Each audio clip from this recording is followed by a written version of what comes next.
फिर प्रोफेसर हमाद यमनी हमारे यहाँ आए। उनके साथ खान सरफराज अहमद भी थे।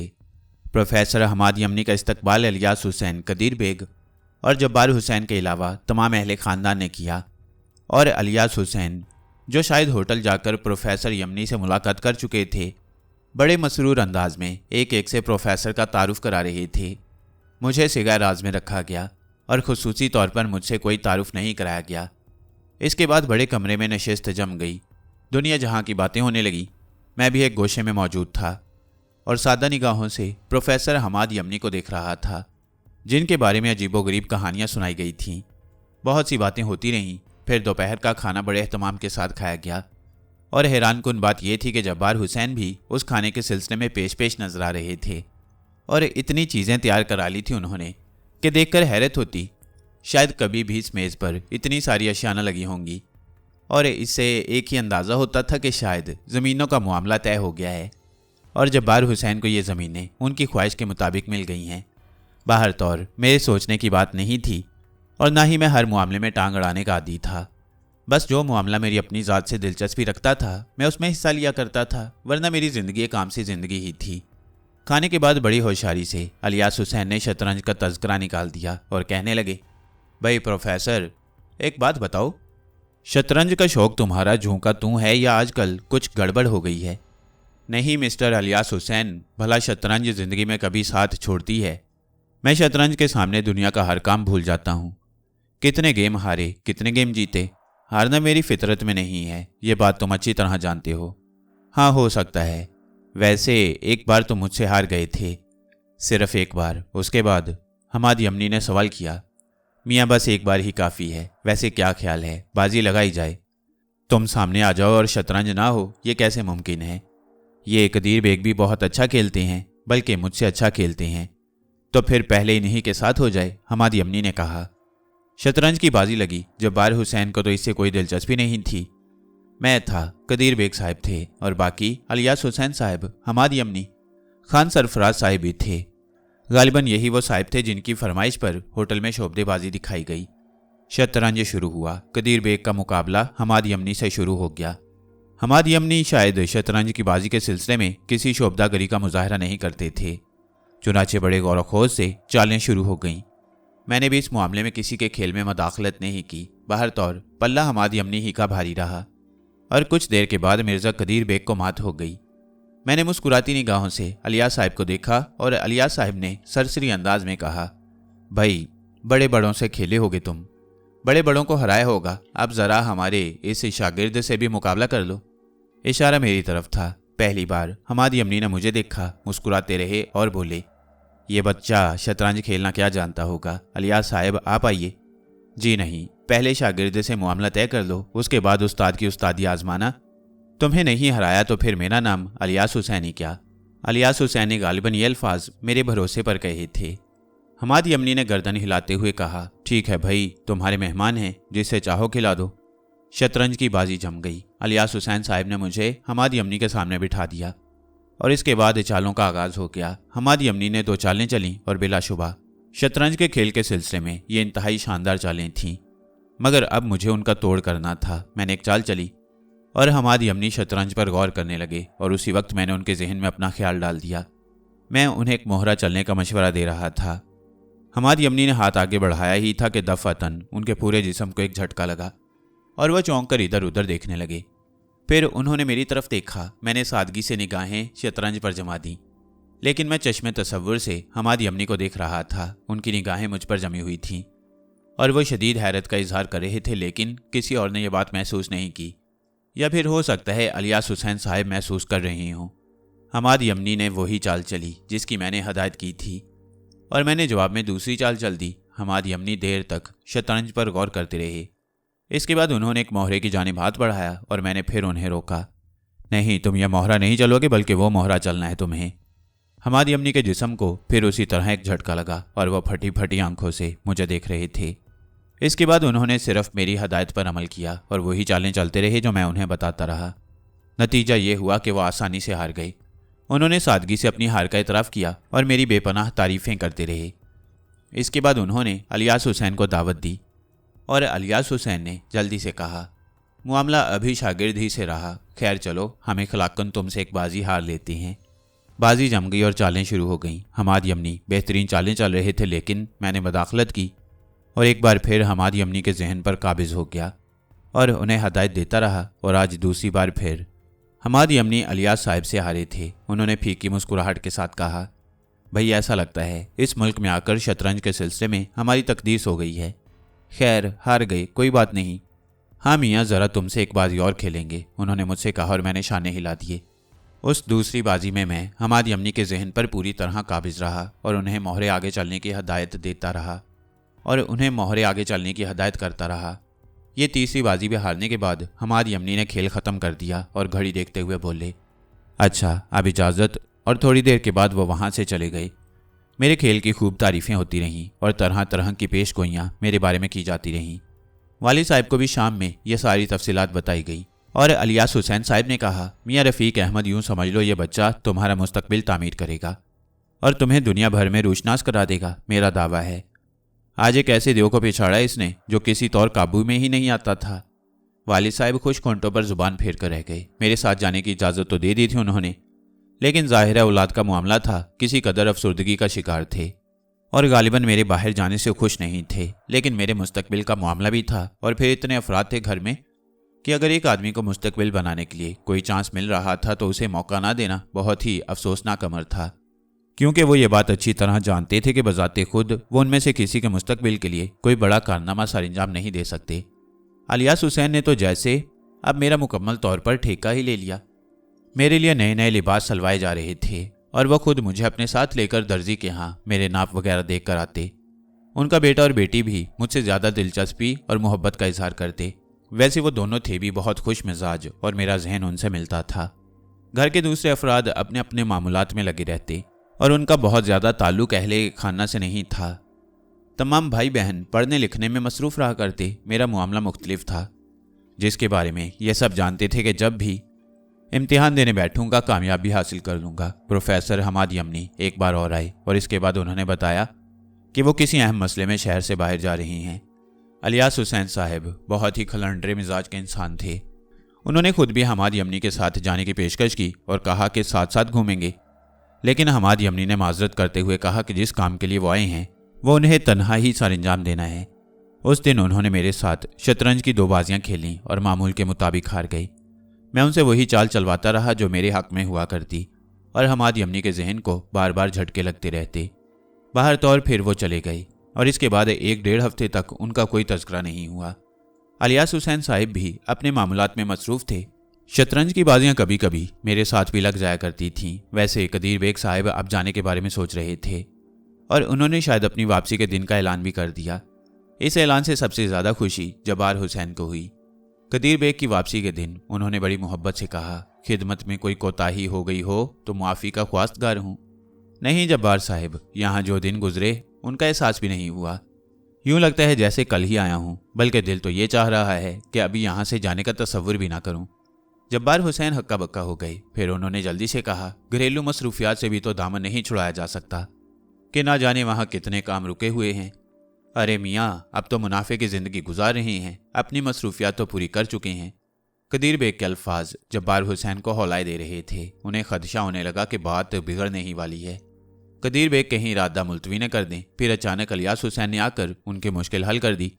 बड़े अच्छे दिन गुजरे कदीर बेग तुम्हारे आ जाने से। अब मैं भी रखते सफ़र बांधने वाला हूँ।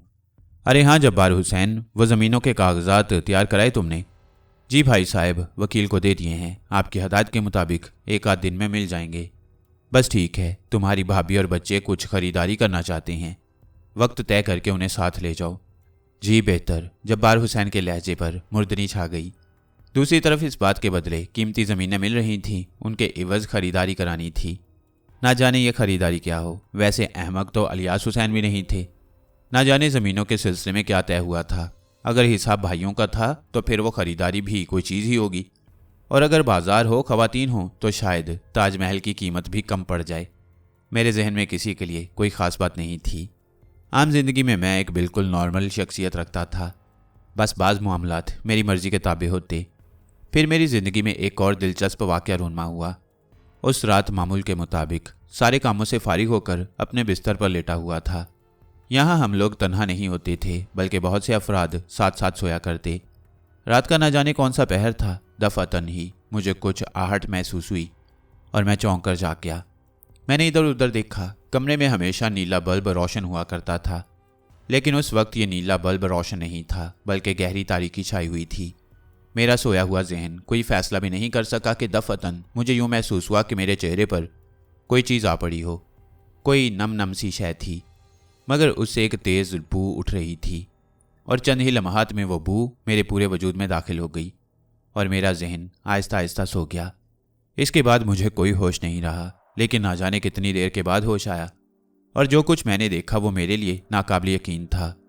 एक बड़ा सा कमरा था जिसकी दीवारों पर सफ़ेद पेंट किया गया था और उस कमरे में कुछ ऐसी अजीबोगरीब चीज़ें नजर आ रही थी जिन्हें मैं बिल्कुल नहीं जानता।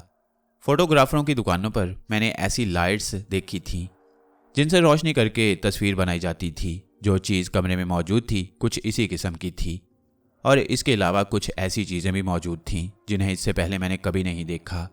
हैरानकुन बात यह थी कि मैं अपनी रिहाइशगाह की बजाय यहाँ इस जगह मौजूद था और पूरे होशो हवास के आलम में यह सब कुछ देख रहा था। मैं बेख्तियार अपनी जगह से उठकर बैठ गया। एक दीवान नुमा सोफा पड़ा हुआ था जिस पर मैं दराज था। मैंने अपने सामने देखा तो मुझे 5 अफराद नजर आए। 4 आदमी आम किस्म के लिबास पहने हुए थे, लेकिन उनके चेहरे स्याह नकाबों में छुपे हुए थे। 5वें आदमी के चेहरे पर बिल्कुल उसी तरह का हेलमेट था जैसे मोटरसाइकिल सवार पहनती हैं। उस पर एक काला शीशा ऊपर से नीचे तक लगा हुआ था। अलबत्ता आंखों की जगह खाली थी और लिबास भी एक अजीब सा ढीला ढाला सा पहना हुआ था। उसने मेरे दिल में खौफ का एहसास पैदा हो गया और बदन में ठंडी ठंडी लहरें उभरने लगीं। ना जाने ये कौन लोग हैं और क्या बात है। मुझे उठकर बैठते देखकर वह हेलमेट वाला शख्स आहिस्ता आहिस्ता आगे बढ़ा। उसके चलने का अंदाज ही बहुत खौफनाक था और फिर वह मुझसे तकरीबन 5 फुट फासले पर खड़ा हुआ बगौर मुझे देख रहा था और मैं एक अजीब सी कैफियत महसूस कर रहा था। मैंने उसका चेहरा देखा। आंखों की जगह जो हिस्सा था उससे सुरख सुरख रोशनी सी खारिज हो रही थी। पता नहीं उसने आंखों पर क्या लगा रखा था, लेकिन यह रोशनी मुझे एक अजीब सी कैफियत का शिकार कर रही थी। वह शख्स सीने पर दोनों हाथ बांधकर खड़ा हो गया और मुझे घूरता रहा। मुझे किसी खास कैफियत का एहसास नहीं हुआ। फिर उसने आहिस्ता से पूछा, कौन हो तुम? मेरा नाम आकिल रफ़ीक है। और मैं? कौन सा अमल जानते हो? उसने सवाल किया। उसका लहजा बहुत अजीबोगरीब था। मुझे यूं लग रहा था जैसे कोई सांप आहिस्ता आहिस्ता फुंकार रहा हो। उसने फिर वही सवाल किया, कौन सा अमल जानते हो? तुम कौन हो और मुझे यहाँ क्यों लाए हो? मैंने डरे डरे लहजे में पूछा और उस पर जैसे सख्ता सा तारी हो गया। वह मुझे घूरता रहा और इस बार उसने मेरे कुछ करीब आकर मेरी आंखों में देखा। मुझे उसकी आंखों से सुरख सुरख चिंगारियां निकलती हुई महसूस हो रही थीं। काले शीशे के पीछे से उसका चेहरा बिल्कुल नजर नहीं आ रहा था। सुरख चिंगारियां मेरी आंखों से टकराती रहीं और उसने एक बार फिर उसी खौफनाक आवाज में पूछा, कौन सा अमल जानते हो? जवाब दो, तुम कौन सा अमल जानते हो और कौन हो तुम? जनाब, मैं बिल्कुल ठीक कह रहा हूँ। मेरा नाम आकिल रफ़ीक है और मैं यहाँ जब्बार हुसैन की कोठी में रहता हूँ। मुझे कोई उठा कर ले आया है। मैं शायद बेहोश हो गया था। मैं बदस्तूर डरा हुआ था और डरे डरे ही लहजे में बोल रहा था। वो चंद लम्हात मुझे घूरता रहा और इसके बाद एक गहरी सांस लेकर वहां से वापस पलट गया। फिर उसने दीवार पर लगे हुए कुछ स्विच बोर्ड आजमाए और वो लाइट जो मेरे सामने लगी हुई थी रोशन हो गई। उससे अजीब सोती सोती नीली शुआएं निकल रही थीं जिन्होंने मेरा अहाता कर लिया और मैं इस कोशिश का मकसद समझ नहीं पा रहा था। डर के मारे रोंगटे खड़े हो रहे थे। इससे पहले कभी ऐसे हालात से वास्ता नहीं पड़ा। अपने आप को बहुत कुछ समझता था, लेकिन ये सब कुछ नहीं सोचा था कि किसी वक्त ऐसी मुसीबत भी पेश आ सकती है। नीली शुआओं ने मेरा घेराव किए रखा और चंद लम्हात इंतजार करने के बाद एक बार फिर वो शख्स मेरे सामने आ गया। कौन सा अमल जानते हो? उसने फिर उसी लहजे में सवाल किया और इस बार ना जाने क्यों मेरे जहन पर झुंझलाहट सवार हो गई। कोई अमल नहीं जानता मैं, और मुझे वापस भेज दो। और देखो, ये कोई अच्छी बात नहीं है। मैं जाना चाहता हूँ, यहाँ से जाना चाहता हूँ। जब तक तुम ये नहीं बताओगे कि तुम कौन हो और कौन कौन से अमल से वाकिफ हो, तुम यहाँ से वापस नहीं जा सकते। तुम्हारी जिंदगी जा सकती है। अब मुझे बाकायदा गुस्सा आ गया। मैंने इधर उधर गर्दन घुमाई। कुछ फासले पर पीतल का एक गुलदान रखा हुआ था। मैं अपनी जगह से उठा और मैंने गुलदान अपने हाथ में उठाकर सबसे पहले उसे उस नीली रोशनी पर दे मारा। शीशा टूट गया और रोशनी बुझ गई।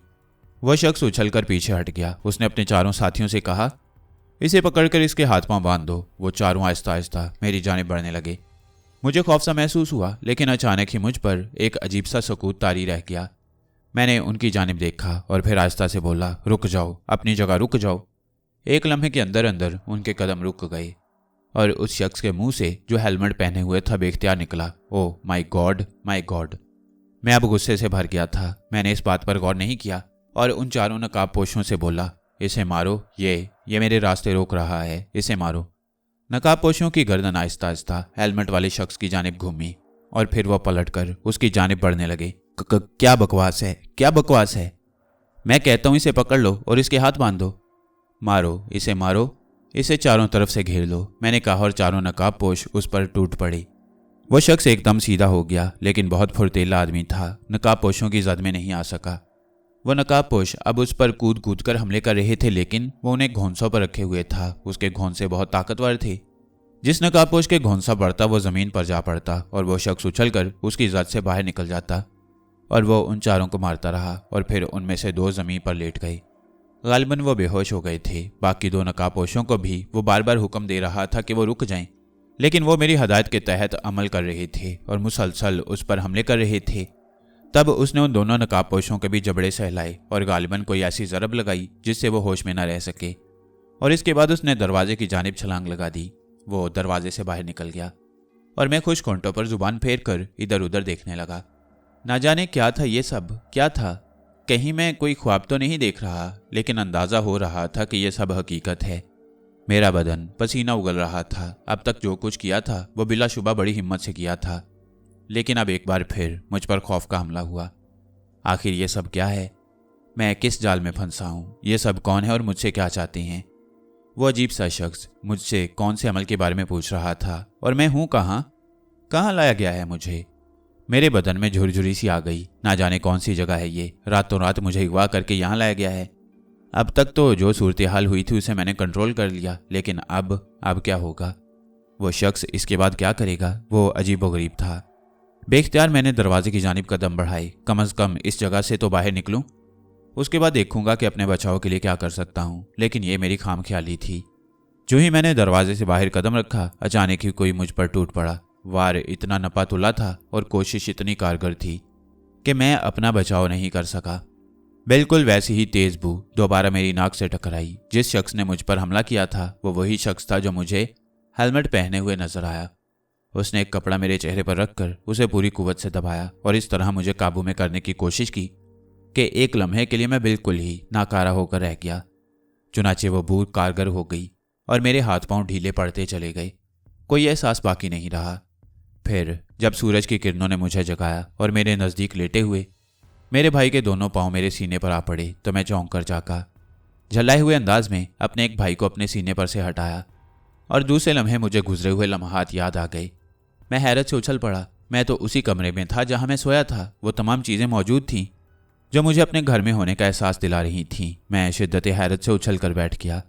वालदा साहिबा जाग चुकी थी और बावर्ची खाने से चाय की खुशबू उठ रही थी, और भी कुछ बहन भाई जाग गए थे जिनकी आवाज़ें बाहर सुनाई दे रही थीं, लेकिन मेरे होशो हवास मेरा साथ नहीं दे पा रहे थे।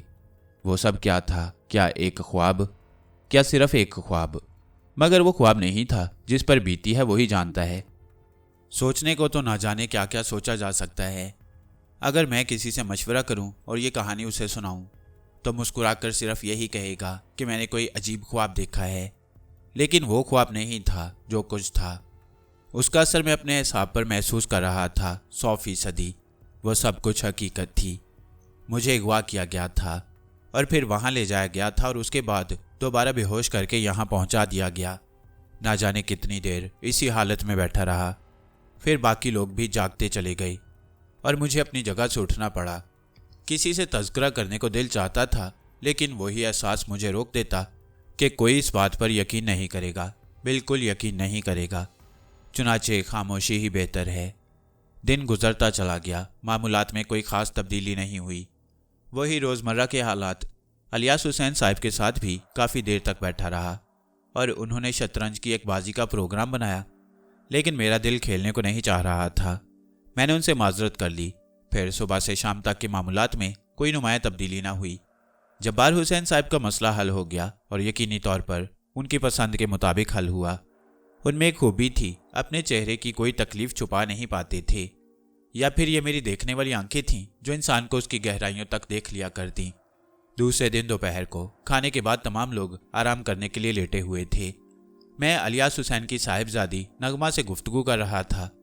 नगमा बाजी बहुत ही नफीस तबीयत की खातून थीं और मुझसे बड़ी मोहब्बत और इखलाक से पेश आती थीं, और इस बात पर सबसे ज़्यादा खुश थीं कि मैं उनके साथ लंदन चल रहा हूँ। दफातन हमने प्रोफेसर हमाद यमनी की कार देखी जो बाहर आकर रुकी। उस वक्त कार ड्राइवर ड्राइव कर रहा था और खान सरफराज साहिब हमाद यमनी के साथ मौजूद नहीं थे। मैं यूं ही सरसरी निगाहों से उसे देखता रहा। हमाद यमनी ने नगमा से इलियास हुसैन के बारे में पूछा और नगमा उन्हें बताने लगी कि इलियास हुसैन साहिब अपने कमरे में है, लेकिन ना जाने क्यों मेरे जहन में छनाका सा हुआ। हमाद यमनी की आवाज़। मैंने अजीब से अंदाज में सोचा था, ये आवाज़ मुझे ना जाने क्या कहानियाँ सुना रही थी।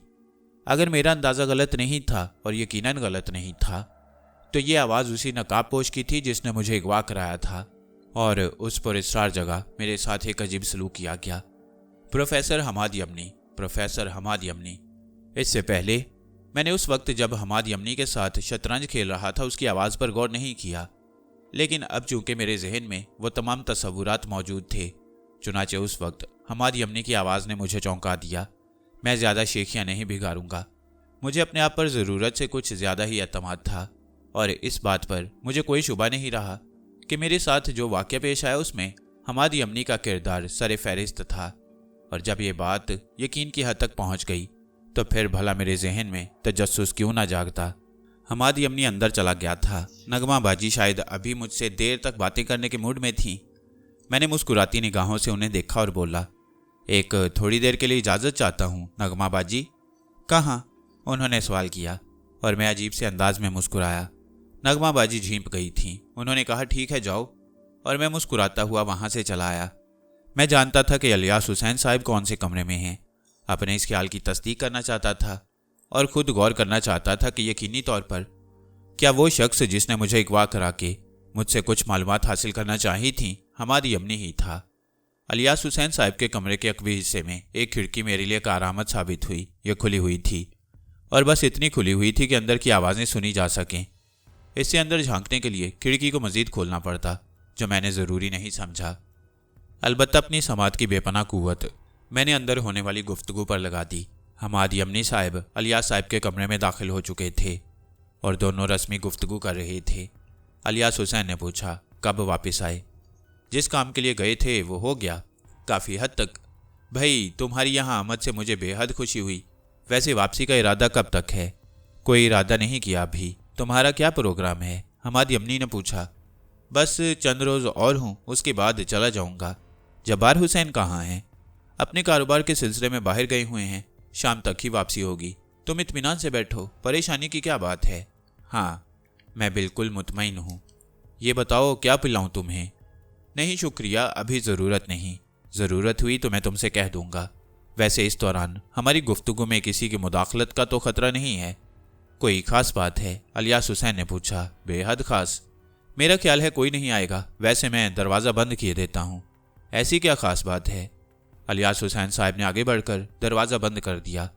मैं खामोशी से अपनी जगह साकित खड़ा हो गया।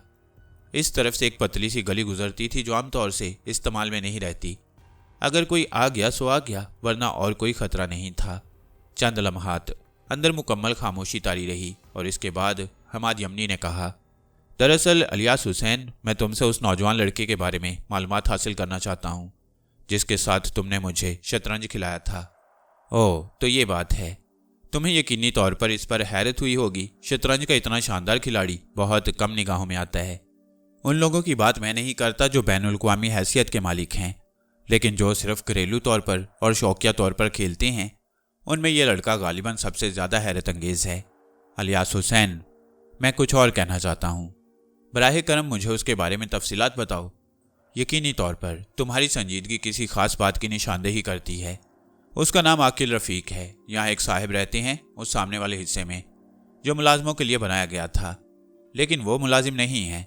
वो काम वो जब्बार हुसैन के एक फर्म में ही करते हैं, लेकिन जब्बार हुसैन के उनसे दोस्ताना मुरासिम हैं। बहुत ही ज़्यादा आल औलाद है उनकी, बहुत से बेटे और बेटियां हैं। यकीनी तौर पर बेचारे मसाइल का शिकार रहते होंगे। वो नौजवान उन्हीं का बेटा है। बेशुमार भाई हैं और बहनें हैं, लेकिन वो उन सबसे ज़्यादा ज़हीन और बासलाहियत है। अच्छी खासी तालीम हासिल कर ली है उसने और पढ़ रहा है। सबसे ज़्यादा दिलचस्प बात यह है कि उसके शतरंज खेलने के अंदाज से मुतासिर होकर मैंने उसके बाप से दरख्वास्त की थी कि उसे मेरे हवाले कर दे। मैं उसे शतरंज की दुनिया से रूशनास कराऊंगा और हो सकता है कुछ अरसे के बाद वो बहुत बड़े और नामवर खिलाड़ी की हैसियत से उभरे। मैं इस सिलसिले में कोशिश भी करना चाहता हूँ। वैसे भी तुम्हें इल्म है हमाद यमनी कि मेरे मामलात बहुत महदूद हैं और लंदन में भी एक महदूद ज़िंदगी गुजारता हूँ। शतरंज मेरा अपना शौक ही नहीं, बल्कि एक तरह से ये समझ लो कि मेरी सबसे बड़ी दिलचस्पी है। तुम्हारा क्या ख्याल है? तुम भी तो उसके साथ खेल चुके हो। क्या वो इस दुनिया में नाम पैदा नहीं कर सकता? हमाद यमनी ने कोई जवाब नहीं दिया। चंद लम्हात खामोश रहने के बाद बोले, ये बहुत खुशगवार इंकशाफ है कि तुम उसे अपने साथ ले जा रहे हो, और अगर मैं तुमसे ये कहूँ कि तुमने कोहिनूर पा लिया है तो शायद तुम मुझ पर यकीन ना करो। यह हकीकत है कि वो कोहिनूर है। अगर तुम्हारे जहन में किसी बड़े ख़जाने का हसूल जन्म लेता है तो यूँ समझ लो कि अगर वो नौजवान तुम्हें मिल जाए तो तुम उस खजाने का तसव्वुर नहीं कर सकते कि वो कितना अजीम होगा। बिलाशुबा वो एक बेमिसाल खजाना है। अलियास हुसैन, मैं तुम्हें उसके बारे में मजीद जो कुछ बताऊंगा उसे सुनकर तुम हैरान रह जाओगे, लेकिन तुम्हें हैरान होना नहीं चाहिए। ये बात तुम अच्छी तरह जानते हो कि दुनिया भर के पुरस्कार उलूम से मुझे दिलचस्पी है। बस ये समझ लो कि मैंने बहुत छोटी सी उम्र में अपना रुख इस जानिब कर लिया और मेरा यही बेहतरीन मशगला रहा। मैं किसी बहुत ज़्यादा दौलतमंद बाप का बेटा नहीं था। मेरे वालिद यमन में एक छोटे मोटे व्यापारी थे और मैं अपने शौक की खातिर बचपन ही से घर से निकल गया था। आज भी मेरा ख़ानदान यमन में आबाद है और मैंने उसके लिए बहुत कुछ किया है। मेरे पास जो कुछ तुम देख रहे हो ये मेरी अपनी ही काविशों का नतीजा है, और मैंने दुनिया के बेशुमार पुरस्कार उलूम के बारे में ज़बरदस्त तहकीकात की हैं। ये शोबदागरी जिसे तुम लोग शोबदागरी समझते हो खाली शोबदागरी नहीं है, बल्कि इसमें ऐसे बहुत से राज पोशीदा हैं जिन्हें शोबदागरों के जहन छूकर भी नहीं गुजरे। अपनी इन्हीं तमाम तर मालूमात के तहत मैं उस लड़के के बारे में तुम्हें दावे से बता सकता हूँ कि वो दुनिया की बेमिसाल शख्सियतों में से एक है। तुमने कभी शबलीस के बारे में कुछ सुना है? शबलीस? इलियास हुसैन ने कहा। हाँ, एक अनोखा और पुरस्कार नाम जिससे ना जाने कितनी दास्तानें वाबस्ता हैं। गालिबन तुमने यह नाम कभी नहीं सुना। कभी नहीं, इलियास हुसैन ने जवाब दिया। अच्छा, ब्लैकर्स के बारे में कुछ जानते हो? हमाद यमनी बोले। नहीं भाई, ये तुम्हारी उस पुरस्कार दुनिया के लोग होंगे, मेरा उनसे कोई वास्ता नहीं है। इलियास हुसैन हंसते हुए बोले, तो बस फिर तुम ये समझ लो कि शबलीस किसी एक शख्स का नाम नहीं बल्कि एक गिरोह का नाम है, और उस गिरोह को ब्लैकर्स के नाम से भी याद किया जाता है। इस पर बहुत बाद में तहकीक हुई, और वो भी उन्हीं लोगों ने की जिन्हें दुनिया के पुरस्कार उलूम से दिलचस्पी थी। लेकिन ये तहकीक जामे और मुकम्मल है, और दुनिया में अब तक सिर्फ 23 अफराद दरियाफ्त हो चुके हैं जो शबलीस कहलाए जा सकते हैं या जिन्हें ब्लैकर्स का नाम दिया जा सकता है। इन अफराद की खसूसियत यह है कि जहनी तौर पर वो आम इंसानों से बहुत मुख्तलिफ होते हैं। उनके दिमाग में पोशीदा सलाहियतों के ऐसे ज़ख़ीरे मौजूद होते हैं कि दुनिया में एक भी शख्स उन्हें समझने का दावा नहीं कर सकता। वो इंतहाई हैरतनाक सलाहियतों के मालिक होते हैं और आम इंसान उनके सामने नहायत हकीर होते हैं। ऐसे चंद अफराद में से 2-3 नाम मंजरेआम पर हैं। मसलन चंगेज़ खान वो शबलीस था, और उसकी जहनी कुव्वतें आम इंसानों की कुव्वतों से कहीं ज़्यादा थीं। वह नेगेटिव था। उसके रास्ते मुख्तलिफ हुए, लेकिन उन रास्तों पर आगे बढ़कर उसने कमाल हासिल किया और जुल्म बर्बरियत की दुनिया में अपना नाम छोड़ गया। यूनान के अगस्टस के बारे में तुमने थोड़ा बहुत पढ़ा होगा। अगस्टस की तमाम कैफियत का तज्जिया करने के बाद उसे भी शबलीस करार दिया गया है। इसके अलावा ताज़ा तरीन शख्सियत हिटलर की थी, वही नेगेटिव, जबकि अगस्टस पॉजिटिव था, और उसके इंकशाफात दुनिया के लिए बेहद हैरतनाक हैं। ये कबीला गो एक दूसरे से किसी किस्म का कोई खूनी रिश्ता नहीं रखता, लेकिन इसके अंदर मौजूद सलाहियतें यकसा होती हैं, और हैरतनाक बात यह है कि इनका आपस में ज़हनी राब्ता भी होता है। अगर मैं तुमसे ये कहूँ कि ये नौजवान शबलीस है तो तुम मेरी बात पर हंसोगे और यकीन नहीं करोगे, लेकिन मेरी पूरी ज़िंदगी का तजुर्बा बताता है कि वो ब्लैकर्स ही से ताल्लुक़ रखता है, और अगर उसका ज़हनी तज्जिया किसी ऐसे ज़रिए से कर लिया जाए जो कि मौसर साबित हो तो ये बात मंजरेआम पर आ सकती है। मैंने ज़िंदगी में पहली बार एक शबलीस को देखा है, और तुम नहीं समझ सकते कि मेरी क्या कैफियत हो गई है। उस दिन जब तुमने मुझे शतरंज खिलाया तो मैंने पहली बार उसे परखा। उस वक्त मैं उसकी शख्सियत को नहीं समझ पाया। उसने मेरे जहन को अपने काबू में कर लिया। और शतरंज में उसके जीत जाने की वजह यही है कि वो अपने मध्य मुकाबिल को मशहूर कर लेता है और उसका मध्य मुकाबिल सिर्फ वो चालें चलता है जो वो चाहता है। तुम जानते हो कि मैंने इन तमाम इल्म में महारत हासिल की है जिनका तज़किरा अक्सर तुमने सुना होगा, टेलीपैथी, हिप्नोटिज्म और इसी किस्म के दूसरे इल्म जिनके माहिर इस वक्त दुनिया भर में बहुत मुमताज़ तस्वुर किए जाते हैं। लेकिन जब मैंने उसके जहन को पढ़ना चाहा तो मेरी तमाम तर कुव्वतें उसके सामने नाकाम रहीं। मैंने टेलीपैथी के ज़रिए उससे मुदाफ़ियत करना चाही, लेकिन उसकी जहनी कुव्वत मुझ पर हावी रही। और भी दूसरे ऐसे बहुत से मामलात हैं जिन्हें मुख्तलिफ नाम दिए जाते हैं, लेकिन वो उन सबसे अलग हट कर है। और इसकी बुनियादी वजह यही है कि वो शबलीस है और फिर इस कदर नौउमर है वो। अलियास हुसैन, अगर उस पर तजुर्बात किए जाएं तो वो कुछ साबित होगा उसे शायद तुम कभी ख्वाब में भी ना सोच सकोगे। मैं तुमसे इस मौजू पर मज़ीद कुछ गुफ्तगू करना चाहता हूँ। ये तो बहुत ही अच्छी बात है कि अब वो तुम्हारी तहवील में रहेगा।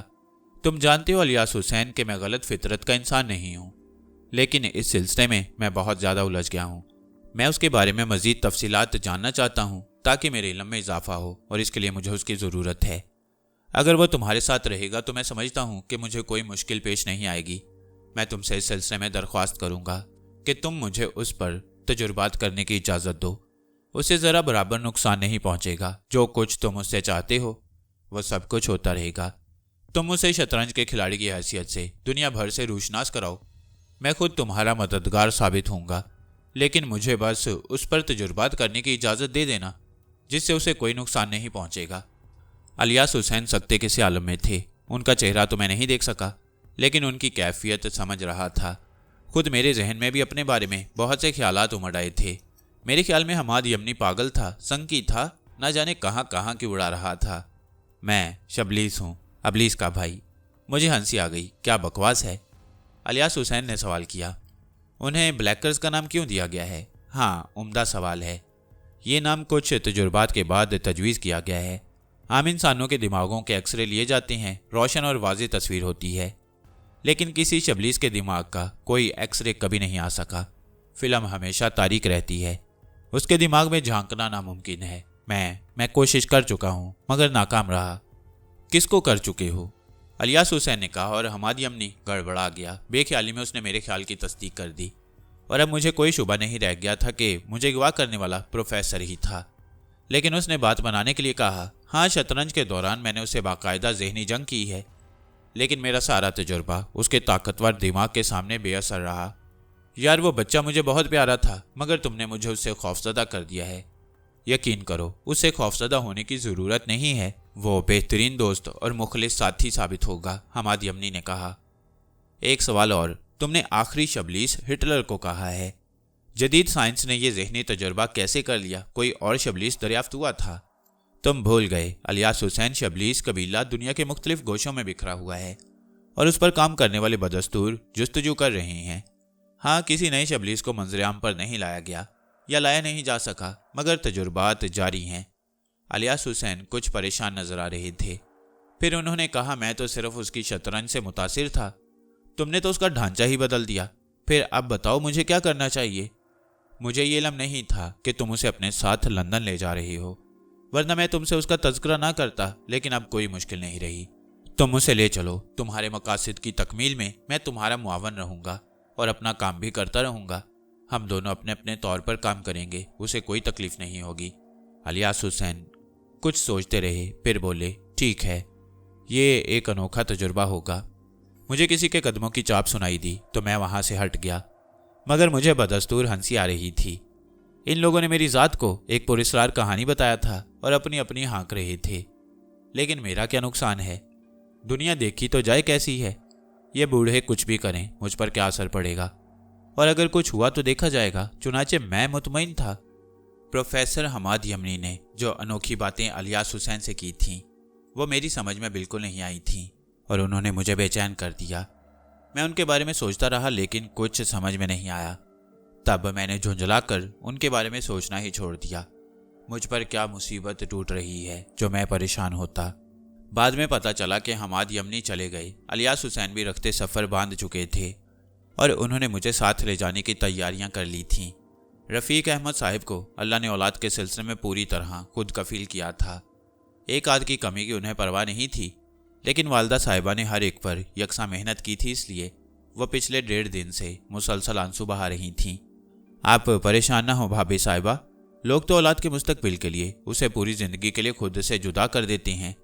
यह दौर इसी किस्म का है। डॉक्टर्स, इंजीनियर्स, साइंसदानों की वो इज्जत नहीं होती जो अमिताभ बच्चन और दिलीप कुमार की होती है, ख्वाह वो अपने फन के आसमान क्यों ना बन जाएं। यही कैफियत खिलाड़ियों की है। मैराडोना ने फुटबॉल खेलकर अपनी पुश्तों का मुस्तकबिल महफूज कर दिया है। डॉक्टरों को हाउस जॉब नहीं मिलता, लेकिन कोई क्रिकेटर बेरोजगार नहीं है। आकिल शतरंज का खिलाड़ी बनकर आपकी तकदीर बदल देगा, अलियास हुसैन ने उन्हें समझाते हुए कहा। बहरहाल अब कोई गुंजाइश नहीं थी। चुनाचे एक बस भरकर अफराद हमें एयरपोर्ट छोड़ने आए और मैं हवाई जहाज में सवार हो गया। कोहर और बारिश में डूबा हुआ लंदन मुझे पहली निगाह में पसंद आया, जहां तेज और झुलसा देने वाली धूप का तसव्वुर भी नहीं था। लू के पट्टे और गर्दो गुबार के भंवर यहाँ की लुगत में शामिल न थे। हर तरफ जिंदगी नज्म ज़ब्त में डूबी नजर आती। अलियास हुसैन लंदन के नवाही इलाके में रहते थे और बिलाशुबा साहिब हैसियत थे, जिसका अंदाज़ा उनके मकान से होता था। बहुत खलंडरी फितरत के आदमी थे, वरना हमाद यमनी की बातों पर गौर करके कुछ परेशान ज़रूर होते। लेकिन यूं लगता था जैसे उन्होंने वो सब कुछ भुला दिया था। उनकी बेगम रईसा खातून भी मोहब्बत करने वाली खातून थी। नगमा बाजी से तो मेरी दोस्ती हो ही चुकी थी। रहा एजाज तो वो किसी कदर मगरूर था, खुद ही मेरी तरफ ज़्यादा मुतवज्जा नहीं हुआ, इसलिए मैं भी उससे कुछ दूर था। मगर यहाँ कर उसका रवैया कुछ बदला था। उस खूबसूरत मकान में मुझे रिहाइश के लिए कमरा दिया गया। यहाँ की रंगीन जिंदगी मेरे लिए अनोखी थी और ये अनोखी चीज़ मन को भाती थी। चुनाचे मुझे भी ये सब कुछ बहुत पसंद आया। अलबत्ता बाज़ जगह नगमा बाजी से नज़रें चुरानी पड़ती, लेकिन उन्होंने गौर भी नहीं किया क्योंकि वो इसी माहौल की शनासा थीं। फिर अलियास हुसैन को फुर्सत मिल गई। कहो आकिल, लंदन कैसा लगा? बहुत अच्छा है, नौजवानों की जन्नत है ये। घर तो याद नहीं आता? नहीं। क्या इरादा है, पढ़ना चाहते हो? नहीं, मैंने दो टोक जवाब दिया। तुम्हारे वालिदैन से मैंने बहुत बड़ा वादा किया है, उसे पूरा करना है मुझे। हाँ, इस दौरान शतरंज खेले? नहीं। तो फिर आओ आज बाजी जमाएं। वैसे मैंने आज ही अखबार में ब्लैक बर्ड का इश्तिहार देखा है। ब्लैक बर्ड शतरंज का क्लब है और उसी में शतरंज के मुकाबले होते रहते हैं। इस बार भी 5000 पाउंड का इनाम है, जीतोगे। मैं हंसकर खामोश हो गया। अलियास हुसैन ने बिसात बिछा दी और मेरे साथ खेलने लगे। फिर अचानक चौंक पड़े। एक बात बताओ आकिल। जी। शतरंज का खेल तुमने कहाँ से सीखा? आपसे। क्या मतलब? आप लोगों को खेलते देखा, गौर किया कि कैसे खेला जाता है, सीख लिया, मैंने कहा। और फिर हमें हरा दिया। मैं यही समझा था, मगर इस वक्त मुझे एक अनोखा एहसास हुआ है। मुझे यूं लगता है जैसे जो चाल मैं चलना चाहता हूं वो नहीं चलता, बल्कि तुम्हारे फेवर की चाल चल देता हूं। पहले मैंने कभी इस बात पर गौर नहीं किया, लेकिन अभी अभी अचानक मुझे इस बात का एहसास हुआ है। तुम्हें प्रोफेसर हमाद यमनी तो याद है ना? जी, मैंने आस्था से कहा। पता नहीं क्या क्या कहानियां सुना रहा था तुम्हारे बारे में। वैसे तुम मुझे बताओ, क्या हकीकत में ऐसा होता है कि खेलते हुए तुम अपने मद्दे मुकाबिल को हुक्म देते हो कि वो अपनी पसंद की चाल चलने के बजाय तुम्हारी पसंद की चाल चले, और वो ऐसा करने पर मजबूर हो जाता है? मैं खामोशी से अलियास हुसैन को देखता रहा। हमाद यमनी ने उन्हें मेरे बारे में जो कहानी सुनाई थी उसने मुझे खुद हैरान कर दिया था, लेकिन अलियास हुसैन साहब याद भी नहीं रख पाए। खैर, ये कोई ऐसा मसला नहीं था मेरे लिए। अलियास हुसैन साहब बाकायदा हार गए। दूसरी बाजी खेले, वो भी हार गए, और फिर तीसरी बाजी हारने के बाद वो उठ गए। पता नहीं क्या हो रहा है। खैर खैर, मुझे इससे क्या दिलचस्पी। वैसे तुम बहुत अच्छा शतरंज खेलते हो। ब्लैक बर्ड के मुकाबले में अगर तुम हिस्सा लो और उसे जीत लो तो 5000 पाउंड मिलेंगे और एक बहुत बड़ी रकम तुम अपने वालिद के पास रवाना कर सकोगे। वैसे अभी मेरा मुस्तकबिल पड़ा हुआ है तुम्हारे लिए, और मेरा दावा है कि तुम शतरंज की दुनिया में यकीनी तौर पर एक बड़ा नाम हासिल करोगे। मैं मिस्टर बेकर से रब्ता कायम करूंगा। सुनो, उनके साथ बड़ी एहतियात से खेलना। अगर तुमने उन्हें हरा लिया तो बस यूं समझो कि लंदन के शतरंज के हलकों में रोशनास हो गई। इतनी तारीफें करेंगे तुम्हारी जगह जगह कि हर जगह तुम्हें खेलने को दावत मिलेगी। शतरंज क्या था, जीतना और हारना क्या मायने रखता है। मुझे इससे बहुत ज़्यादा दिलचस्पी वाकई नहीं थी। ये तो एक तफरीही मशगला था जो दूसरे मशागिल की तरह मैंने अपना लिया। मैं तो ना जाने क्या क्या कुछ कर सकता था, लेकिन हकीकत ये थी कि अभी अपने आप से ही नावाकिफ था। लंदन में जो कुछ देख रहा था उसे भी समझने की कोशिश कर रहा था। वो तमाम बातें मेरी समझ में आ जाती थी, लेकिन इसके बावजूद मैं अभी तक ज़हनी तौर पर इतनी पुख्तगी और एतमाद नहीं हासिल कर सका था कि अपने तौर पर अपनी ज़िंदगी के बारे में कुछ फैसले कर सकूं। वैसे यहाँ आकर मैं नाखुश नहीं था। नगमाबाजी तो खैर बहुत ही अच्छी थी, बेगम साहिबा भी बहुत नफीस तबीयत की मालिक थीं। बस एक एजाज था जो ना जाने क्यों मुझे अब कीनातोज़ निगाहों से देखने लगा, गालिबन इसलिए कि मेरी तरफ लोगों की तवज्जो ज़्यादा होती है। वैसे उसके अपने मशागिल थे, उसके दोस्त थे जो मुकामी भी थे और गैर मुकामी भी। वो उन्हीं में ज़्यादा मगन रहता और मुझसे यहाँ आने के बाद भी उसने कोई ख़ास बेहतर सलूक नहीं किया और ना ही मुझे कभी अपने दोस्तों से रूशनास कराया। वो एक अलग थलग फितरत का मालिक था और चूंकि मेरे रास्ते में कोई रुकावट भी नहीं थी, इसलिए मैंने उस पर कभी गौर भी नहीं किया। जिन साहिब का इलियास हुसैन ने नाम लिया था उनसे उन्होंने राब्ता कायम किया और तकरीबन इस गुफ्तगू के चौथे दिन मैंने एक दराज का अंग्रेज़ को देखा जिसके साथ एक बहुत ही खूबसूरत सी लड़की भी थी, जो नौउम्र होने के बावजूद जिस्मानी तौर पर नौउम्र नहीं थे। अलबत्ता उसके चेहरे पर बचपन और मासूमियत का मिला जुला इम्तजाज मुझे बहुत पसंद आया। ये मिस्टर बेकर थे। मिस्टर बेकर के सामने मुझे बहुत उम्दगी से पेश किया गया। बेहतरीन लिबास पहनाया था इलियास हुसैन साहब ने और इसके बाद मेरा हाथ पकड़कर अंदर दाखिल हुए थे। मिस्टर बेकर ने मुझसे पुरजोश मुसाफिया किया और उस खूबसूरत लड़की ने भी, जिसका नाम बाद में मुझे कैथराइन बताया गया। मिस्टर बेकर कहने लगे, भाई तुमने इतनी तारीफ़ें कर दी हैं इस लड़के की कि मैं हैरान रह गया हूँ। बेशक शतरंज जहन का खेल है और नौजवान जहन ज़्यादा ताकतवर होता है, लेकिन उसके साथ साथ उसमें तजुर्बा भी एक हैसियत रखता है। बहरहाल मिस्टर आकिल यही नाम है ना आपका? मिस्टर इलियास हुसैन ने मुझे यही बताया है। जी सर, मैंने जवाब दिया। आप मेरे साथ शतरंज खेलना पसंद करेंगे? क्यों नहीं, मैंने पुरएतमाद लहजे में कहा और इसके बाद बिसात बिछा दी गई। इलियास हुसैन के साथ वो लड़की भी बैठ गई और दिलचस्प निगाहों से शतरंज का ये खेल देख रही थी। इलियास हुसैन साहब ने सवालिया निगाहों से मेरी तरफ देखा, जैसे पूछ रहे हों कि क्या मैं जीतना चाहता हूँ, और मैंने मुस्कुराते हुए गर्दन हिला दी, जैसे जवाब दिया हो कि जाहिर है मैं सिर्फ जीतने के लिए खेलता हूँ। मिस्टर बेकर ने मोहरे सजाए और इसके बाद अपनी पहली चाल चल दी और इसके बाद मिस्टर बेकर के होंठों पर मुस्कुराहट फैल गई। उन्होंने दूसरी चाल चली और जवाब में मैंने दूसरी चाल चल दी और इसके बाद मिस्टर बेकर चालें चलते रहे और मैं लाउबाली अंदाज में उन्हें उन चालों का जवाब देता रहा। फिर एक जगह मैंने महसूस किया कि मेरे मोहरे फंस गए हैं और यहाँ से मैंने अपने खेल का आगाज़ कर दिया। मिस्टर बेकर ने एक मोहरे की जानिब हाथ बढ़ाया तो मैंने उन्हें हुक्म दिया कि नहीं, ये नहीं, उन्हें दूसरा मोहरा चलना है, और निहायत इत्मीनान से उन्होंने दूसरा मोहरा चल दिया और उस मोहरे के चलने के साथ ही साथ उनकी बाजी उलट गई। बड़ी खतरनाक गलती की थी उन्होंने। मैंने जवाबी कार्रवाई की तो वो बुरी तरह उछल पड़े और उसके बाद घबरा घबरा कर चालें चलने लगे, लेकिन अब शतरंज मेरे हाथ में था। नतीजा जो जाहिर होना था चंद लम्हात में जाहिर हो गया और मिस्टर बेकर मुंह फाड़कर मुझे देखने लगे। मैं मुस्कुराती निगाहों से इलियास हुसैन को देख रहा था और इलियास साहब का बस नहीं चलता था, वरना अपनी उम्र को भूलकर कमरे में नाचना शुरू कर देते। मिस्टर बेकर मुतहय्यराना अंदाज में इलियास साहब को देखते रहे, फिर बोले, ये क्या हुआ, तुम हार गए। इलियास साहब ने उंगली उठाकर कहा और एक जोरदार कहकहा लगाया। मिस्टर बेकर दोनों उंगलियों से पेशानी मसलने लगे। फिर उन्होंने मुतहय्यराना लहजे में कहा, वाकई बड़ा अनोखा खेल खेला है इन साहिबजादे ने। दरअसल इनकी इब्तदाई चालों से मैं ज़रा बेफिक्र हो गया। इन्होंने चाल का आगाज़ इस अंदाज में किया कि मुझे फ़ौरन ही महसूस हो गया कि एक अनाड़ी के सामने हूँ, और उसके बाद की चालें अजीब भई, बहुत हैरतनाक। मेरी दरख्वास्त है मिस्टर आकिल आपसे कि एक बाजी मेरे साथ और खेलिए। मैंने मुस्कुराते हुए शाने हिला दिए। मिस्टर बेकर ने इस बार पूरी तवज्जो के साथ खेल का आगाज़ किया। वो लड़की जिसका नाम कैथराइन था खुद भी शायद शतरंज में दिलचस्पी ले रही थी। उसने आहिस्ता से कहा, अगर चालें बताई जाएं तो कोई हर्ज तो नहीं है। सवाल शायद मुझसे था। मैंने संजीदा निगाहों से उसे देखा और आहिस्ता से बोला, नहीं, क्या हर्ज है डैडी, ज़रा होशियारी से, वो बोली और मिस्टर बेकर चाल चलने लगे। मैंने इस बार ज़रा तरीकाकार मुख्तलिफ रखा और सोच समझकर चालें चल रहा था। कम अज़ कम इस खेल की अबजद से तो मुझे वाकफियत हासिल हो गई थी और मैं जानता था कि कौन सी चाल मुस्तकबिल में या हाल में ख़तरनाक हो सकती है। चुनाचे इस बार इब्तदा में मैंने ज़रा बच बच कर की और मिस्टर बेकर वो तो पूरी संजीदगी के साथ शतरंज में खोए हुए थे।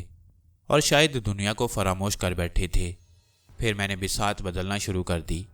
मिस्टर बेकर को पहला मोहरा मिला और उन्होंने बड़े एतमाद से वो मोहरा चल दिया। फिर दूसरा, तीसरा और पांचवीं चाल पर मैंने एक मोहरा आगे बढ़ाते हुए उनसे कहा, अब आप आगे नहीं चल सकते मिस्टर बेकर। और मिस्टर बेकर चौंक पड़े। वो जैसे किसी तिलिस्म में खोए हुए थे। उन्होंने फटी फटी आंखों से मुझे और फिर शतरंज को देखा। इसके बाद अपनी जगह से उठे, मुझे दोनों शानों से पकड़कर उठाया और सीने से लगा लिया। तुम शतरंज के बादशाह हो, दर हकीकत तुम शतरंज के बादशाह हो। भाई अलियास हुसैन, ये कीमती और नायाब हीरा तुमने कहाँ से मारा? यार कमाल है, वाकई कमाल है। अलियास साहब ने इस मौका पर अपने मकसद का आगाज कर दिया और बोले, ब्लैक बर्ड में मुकाबले हो रहे हैं, क्या ख्याल है? ओह वेरी गुड, खूब याद दिलाया। वाकई वाकई मिस्टर आकिल को उन मुकाबलों में हिस्सा लेना चाहिए। बस तो फिर इसके इंतजामात तुम ही करोगे मिस्टर बेकर? अलियास साहब बोले, फिक्र मत करो, मेरे पास 3 कार्ड हैं और एक कार्ड मिस्टर आकिल के लिए महफूज कर दिया गया है। वैसे तुम्हारे पास अपना कार्ड मौजूद है? हाँ क्यों नहीं, अलियास साहब ने कहा। तो फिर मैं इनका नाम दर्ज कराए देता हूँ। ठीक है, जैसा आप पसंद करें। होगा होगा, बिल्कुल होगा। वाह। और मुझे खतरा है कि इस बार भाई, मैं दावे से तो नहीं कहता, लेकिन अपने तौर पर जो तज्जिया किया है मैंने, वो ये है कि ये लड़का शतरंज की दुनिया में बहुत बड़ा नाम बन सकता है। सबसे ज़्यादा हैरानकुन बात इसके खेल का अंदाज है। बज़ाहिर ये जिस अंदाज में खेल शुरू करता है उसे देखकर यह एहसास होता है कि 2-4 चालों से ज़्यादा आगे नहीं बढ़ सकेगा, लेकिन उसके बाद ऐसी बिसात उलटता है कि आदमी सोचता ही रह जाए। बड़ा हैरतनाक खेल है इसका। बात यह नहीं है कि मैं इससे हार गया इसलिए इसकी तारीफ कर रहा हूँ, बल्कि इसके खेलने का अंदाज मुझे यह एहसास दिला रहा है कि मिस्टर बेकर खामोश होकर सोचने लगे। अलियास साहब का चेहरा खुशी से सुर्ख हो रहा था। खुद उनके जज्बात मेरे बारे में यही थे बाहर तौर। एक बात का मुझे कम से कम ज़रूर एहसास था कि अलियास साहब जो कुछ भी हैं शतरंज के खेल की बिना पर ही सही, लेकिन आदमी बहुत मुखलिस हैं और मेरी तारीफ से बेपनाह खुश होते हैं। एजाज के अलावा मेरी मुखालफत और कोई नहीं करता था और एजाज ने भी कभी खुलकर मेरी मुखालफत नहीं की, बस मुझसे खिंचा खिंचा रहता। मिस्टर बेकर कहने लगे, एक बात मेरे जहन में आ रही है, अगर तुम पसंद करो तो। क्या? अलियास हुसैन ने पूछा। भाई अभी खेल शुरू होने वाले हैं, मेरा मतलब है शतरंज के मुकाबले शुरू होने में कम से कम 4-5 दिन हैं। अगर ये ब्लैक बर्ड से वाकिफ हैं तो कोई बात नहीं है, और अगर नहीं है तो मेरा ख्याल है इन 3-4 दिनों तक इन्हें ब्लैक बर्ड भेज दो ताकि ये वहाँ के लोगों से रूशनास हो जाएं। हाँ, मुझे ही लेकर जाना पड़ेगा और मैं रोज़ाना तो नहीं जा सकता, तुम्हें मेरी मसरूफियात का अंदाज़ा है। नहीं, ना मैं लेकर जाऊँगा ना तुम लेकर जाओगे। कैथराइन भी तो वहाँ मेंबर है। मेरा ख्याल है कैथराइन, कल से तुम ये जिम्मेदारी संभाल लो। शाम को जब क्लब जाओ तो इस तरफ आ जाओ और यहाँ से मिस्टर आकिल को लेकर ब्लैक बर्ड चली जाओ। बस कुछ लोगों से इनका तारुफ करा देना और इन्हें सिर्फ शतरंज का खेल दिखाना, खेलने ना देना किसी के साथ। ये मैं तुम्हें हदायत किए देता हूँ। जी डैडी, कैथराइन ने मुस्तादी से कहा। कोई अगर पूछे भी कि ये कौन है तो बस इन्हें अपना मेहमान बता देना। मैं खामोशी से इसका नाम वहाँ रजिस्टर करा दूंगा और जिस वक्त इनका नाम पुकारा जाएगा उस वक्त लोग इस बात से रूशना होंगे कि आकिल कौन है। जी डैडी, आप इत्मीनान रखें, मैं बिल्कुल समझ गई हूँ, कैथराइन ने कहा। अलियास साहब को बोलने का मौका ही नहीं दिया गया और फिर मैंने ये भी महसूस किया कि अलियास साहब ने इस बात पर किसी किस्म की उलझन का इजहार भी नहीं किया। इसका मतलब था कि वो कैथराइन के साथ बाखुशी मुझे भेजने को तैयार थे। ये बात तय हो गई। मिस्टर बेकर काफ़ी देर तक मुझसे गुफ्तगू करते रहे।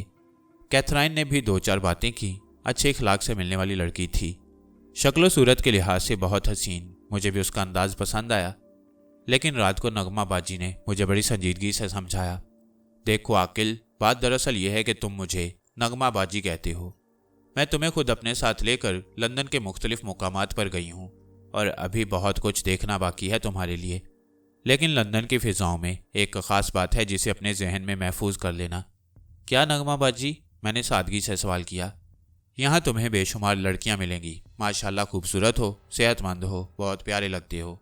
ये तुम पर शहद की मक्खियों के मानंद टूटेंगी और उनके जाल में फंस गए तो मुसीबत का शिकार हो जाओगे।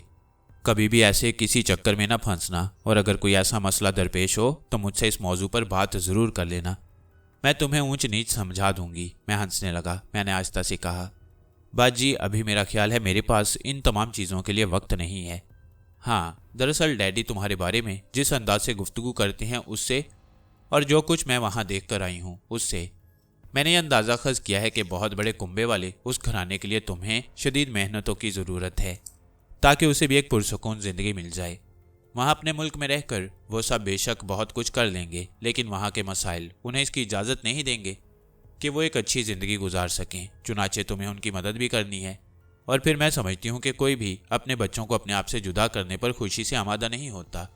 कुछ ज़रूरियात, कुछ वजूहात ऐसी होती हैं जो इस इक़दाम पर मजबूर कर देती हैं। यकीनन तुम्हारे वालिद के जहन में भी ऐसा ही कोई तसव्वुर होगा।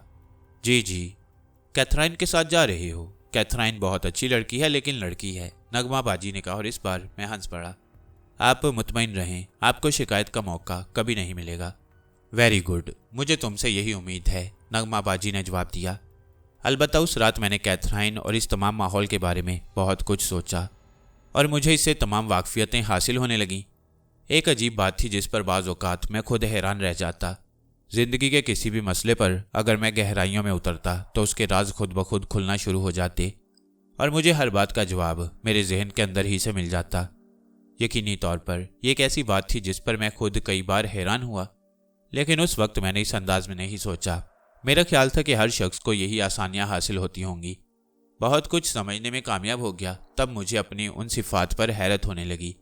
लेकिन ऐसा बहुत अरसे के बाद हुआ। इब्तदाई ज़िंदगी में तो मैंने खुद को एक आम ही आदमी समझा और मेरे जहन में सिर्फ ये ख्याल था कि मेरी ही तरह हर शख्स साहिब ताकत होगा और अपने मसाइल इसी तरह हल कर लेता होगा। ये दरअसल अपने आप से अदम वाकफियत की बुनियाद पर था, लेकिन इंसान अपने आप से कब तक नावाकिफ रह सकता है। दूसरे ही दिन 7 बजे होंगे और लंदन की खूबसूरत कोहर गलियों, बाजारों और कूचों में उतरी हुई थी कि कैथराइन मेरे पास पहुंच गई और उसने मुझे अपने साथ चलने की फरमाइश की। दर हकीकत मुझे याद नहीं रहा था और फिर वक्त का तयन भी नहीं हुआ था। चुनाचे कैथराइन से माजरत करके मैंने लिबास तब्दील किया और उसके बाद नीचे उतर आया। कैथराइन ने अपनी खूबसूरत कार का ड्राइविंग सीट का बराबर का दरवाज़ा खोल दिया और मैं बैठ गया। उसके जिस्म से बहुत ही नफीस खुशबू उठ रही थी। उसने मुस्कुराती निगाहों से मुझे देखा और फिर कार स्टार्ट करके आगे बढ़ा दी। कल तो तुमसे तारुफ का पूरी तरह मौका ही नहीं मिल सका, लेकिन आज मैं तुम्हारे बारे में जानना चाहती हूँ। मेरा नाम आकिल है, आकिल रफ़ीक। वो तो मुझे मालूम है, उससे आगे? बस उससे आगे कुछ भी नहीं। अंकल इलियास तुम्हारे कौन हैं? करम फरमा मोहब्बत करने वाले। रिश्ता नहीं है उनसे कोई? मोहब्बत का रिश्ता है। चालाकी से काम ले रहे हो, बताना नहीं चाहते क्या? नहीं कैथराइन, ऐसी कोई बात नहीं है। क्या ये कह देना काफ़ी नहीं कि मोहब्बत का रिश्ता है? मोहब्बत को समझते हो? हाँ, काफ़ी हद तक। मोहब्बत के रिश्ते किस किस से कायल हैं? कैथराइन ने सवाल किया। बहुत से लोगों से। मेरी माँ है, बाप हैं, बहन भाई हैं, बेशुमार दोस्त हैं और भी बहुत से लोग हैं जिन्हें मैं चाहता हूँ और जो मुझे चाहते हैं। उनमें लड़कियों की तादाद कितनी है? मेरी कई बहनें हैं, मैंने सादगी से जवाब दिया और कैथराइन कहकहा लगाकर हंस पड़ी। बहनें तो होती ही हैं, लेकिन दूसरी लड़कियां भी तो होती होंगी। इत्तफाक से मिस कैथराइन, जिस मुल्क से मैं आ रहा हूँ वहाँ लड़कियों से दोस्ती को कुछ पसंद नहीं किया जाता और हमारे यहाँ ऐसे रिवाज ना होने के बराबर हैं। ओह हाँ, मैंने मशरकी रवायात की कहानियाँ सुनी हैं, मगर ताज्जुब है ऐसा क्यों होता है। काश मैं जानता, मैंने जवाब दिया। कैथराइन चंद लम्हात खामोशी से ड्राइविंग करती रही, फिर उसने कहा, लंदन आए हुए कितना अरसा गुजर गया? बहुत कम। यहाँ किसी से दोस्ती की? नहीं, अभी तक नहीं। करना चाहते हो? वो बोली और मैंने एक निगाह उसे देखा। इसके बाद आहिस्ता से कहा, क्यों नहीं, दोस्तों की ज़रूरत किसे नहीं होती। मैं अपने आप को पेश कर सकती हूँ, मेरा मतलब है दोस्त की हैसियत से। मेरा ख्याल है आपसे दोस्ती तो खुद ब खुद हो गई है मिस कैथराइन, क्योंकि आप मेरी मुआवनत कर रही हैं और मैं आपके साथ कार में तन्हा जा रहा हूँ।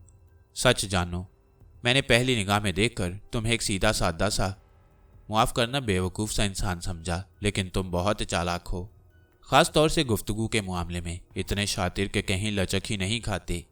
मैंने मध्यम सी मुस्कुराहट के साथ खामोशी इख्तियार कर ली। फिर हम ब्लैकबर्ड क्लब पहुंच गए। क्लब के अंदरूनी मनाजिर देखकर हैरानी हो रही थी। बड़े बड़े वसीअरीज़ कमरे और खुसूसन यहाँ शतरंज का एहतमाम था। क्लब के बैरूनी हिस्से पर दीवार पर एक बहुत बड़ा शतरंज बना हुआ था जो सिर्फ उस क्लब की इमारत की शान जाहिर करता था। अंदर जो लोग मौजूद थे वो बड़े आला पाए के लोग मालूम होते थे, बेहतरीन सूटों में मलबूस, बेहतरीन शख्सियतों के मालिक। हर मेज़ पर शतरंज का खेल हो रहा था। बस चंद ही मेज़ें ऐसी थीं जहां लोग दूसरे मामलात से शुगल कर रहे थे। कुछ लड़कों ने कैथराइन से मुखातिब होकर कुछ बातें की और कैथराइन मुझे लेकर एक मेज़ पर आ बैठी। इस वक्त तुम मेरे मेहमान हो, बताओ क्या पिलाऊं तुम्हें? क्या पिया जा सकता है यहाँ? हर चीज़, शराब के अलावा सब कुछ। शराब नहीं पीते? नहीं। क्यों? मशरकी रवायात, मैंने मुस्कुराते हुए कहा। कैथराइन ने हथेली माथे पर मारी, फिर बोली, मैं तुम्हारे लिए कोल्ड ड्रिंक मंगवा लेती हूँ। वैसे एक बात कहूँ, यहाँ के माहौल में अगर खुद को जम करना है तो यहाँ के मामूलात को भी अपनाना होगा। अगर ज़रूरत इस हद तक पहुँच गई मिस कैथराइन तो बाद में इसका फैसला कर लूँगा, मैंने जवाब दिया। उसी वक्त एक नौजवान लड़का कैथराइन के पास आ गया और मेरी तरफ देखकर नशा आलूद लहजे में बोला, हेलो ब्लैक मैन, कहो कैसे मिजाज हैं? बहुत खूबसूरत लड़की के साथ नजर आ रही हो। ये डैनी है, इस क्लब का सबसे गरीब आदमी, लेकिन अपनी गुर्बत को छुपाने के लिए किसी न किसी का सहारा लेकर क्लब में दाखिल हो जाता है। शतरंज का खेल बिल्कुल नहीं जानता, लेकिन अपने आप को शतरंज का खिलाड़ी कहता है। कहो डैनी, कैसे हो तुम? मेरी तौहीन करके तुम्हें शायद बहुत ज़्यादा खुशी होती है कैथराइन। हाँ, इसलिए कि मैंने तुम्हें कई बार समझाया कि अपने अंदाज बदलो, लेकिन तुम्हारे अंदर वही छिछोरी कैफियत आज तक मौजूद है। ओके, कोशिश कर रहा हूँ, लेकिन एक बात और कह देता हूँ, अगर कभी तुम्हारे म्यार पर पूरा उतरूं तो मुझे नज़रअंदाज ना करना। ये क्या बकवास कर रहा था? उसके जाने के बाद मैंने पूछा और कैथराइन मेरी तरफ देखकर बड़े दिल आवेज अंदाज में मुस्कुराई। तुम्हें बुरा लगा? उसने उसी लहजे में पूछा। हाँ, क्यों नहीं, इसलिए कि तुम मेरी दोस्त हो। नज़रअंदाज कर दिया करो, ये लुच्चे लफंगे किस्म के लोग हैं, इनके मुंह लगना अच्छा नहीं होता। वैसे मैं खुद भी इनसे निमटने की सलाहियत रखती हूँ। आओ, अब मशरूब पीने के बाद तुम्हें यहाँ मुख्तलिफ मेज़ों पर खेल दिखाऊं। और हमने ऐसा ही किया। लोग शतरंज खेल रहे थे, मुझे उनकी चालों से तो कोई गर्ज थी ही नहीं।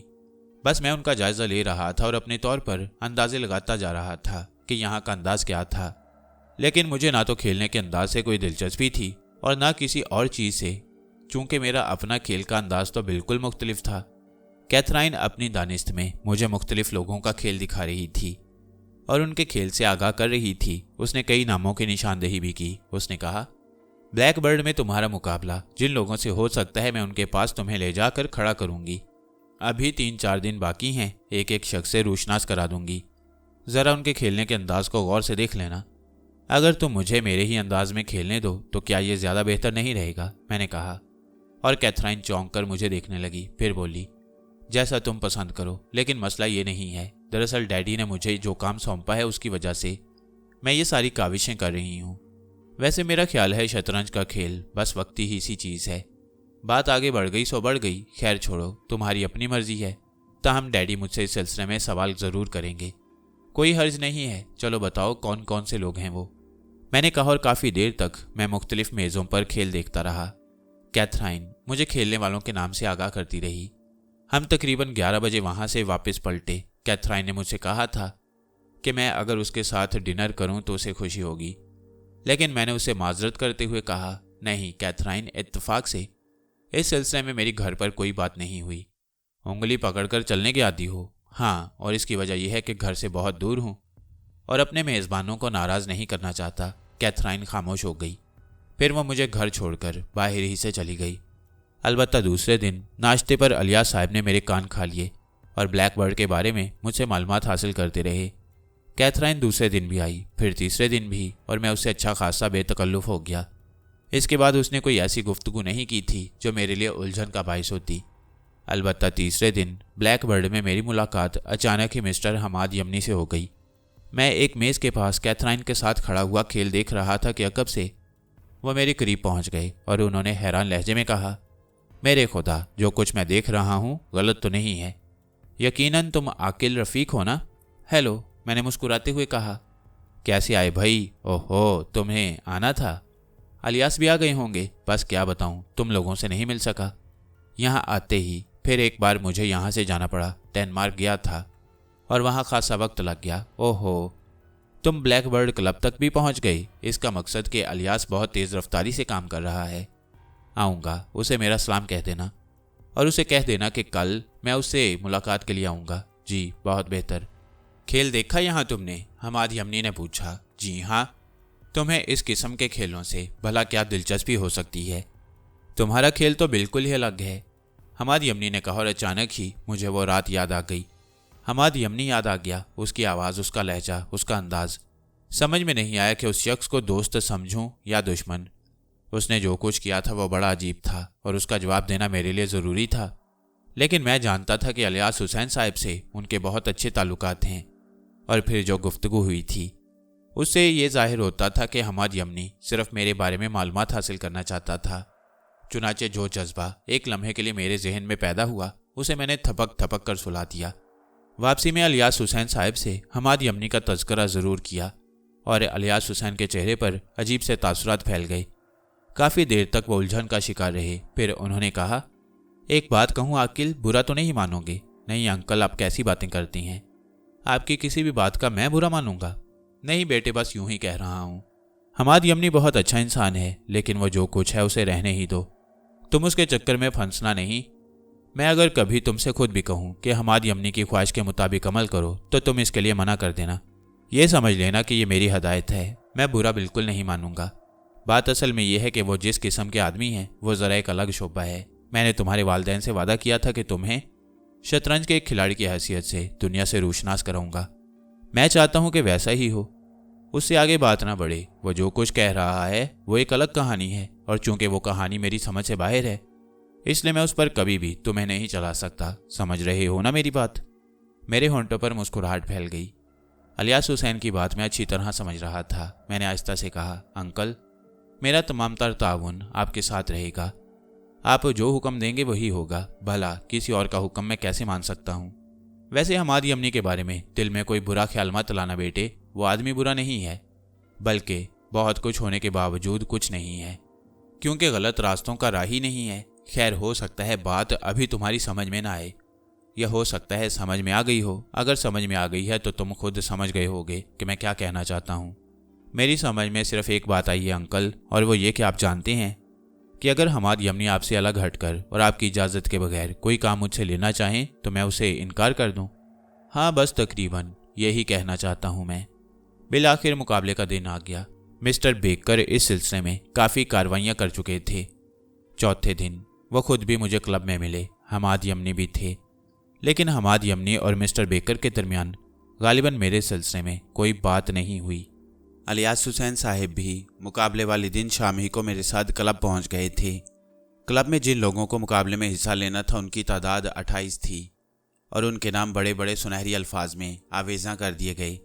फिर तकरीबन 6:30 बजे शाम को उन तमाम लोगों को तलब कर लिया गया। मेरा नाम पुकारा गया तो मैं उस कतार में जा खड़ा हुआ जिसमें शतरंज के खिलाड़ी खड़े हुए थे और बहुत से लोगों ने मुझे हैरान निगाहों से देखा। उनमें वो लोग भी थे जो मुझे इन चंद रोज से कैथराइन के साथ देख रहे थे। फिर मुकाबले का आगाज़ हुआ। 28 अफराद थे। 14 मेज़ों पर खेल शुरू हो गया। मेरा मद्दे मुकाबिल कुरानदाजी के ज़रिए मेरे सामने आया। वो एक मुअम्मर शख्स था और यकीनन किसी बहुत बड़े ख़ानदान से ताल्लुक़ रखता था। उसका सेक्रेटरी उसके साथ मौजूद था। मुझे देखकर उसने बरहमी के अंदाज में अपने सेक्रेटरी से कहा, मैंने पहले ही मिस्टर जोसेफ मार्क से ये बात कही थी कि शतरंज के मुकाबलों में जिन लोगों को हिस्सा लेना चाहिए उनका रिकॉर्ड सामने पेश किया जाए। पिछले 3 मुकाबलों से ऐसा ही हो रहा है। गैर मारूफ लोग खेलने आ जाते हैं और अच्छे लोग पसे पुश्त रह जाते हैं। बाहर तौर ब्लैक बर्ड के इस कानून को थोड़ा सा तब्दील करना पड़ेगा। आइए, उसने तंजिया लहजे में मुझसे कहा और शतरंज की जानिब इशारा किया।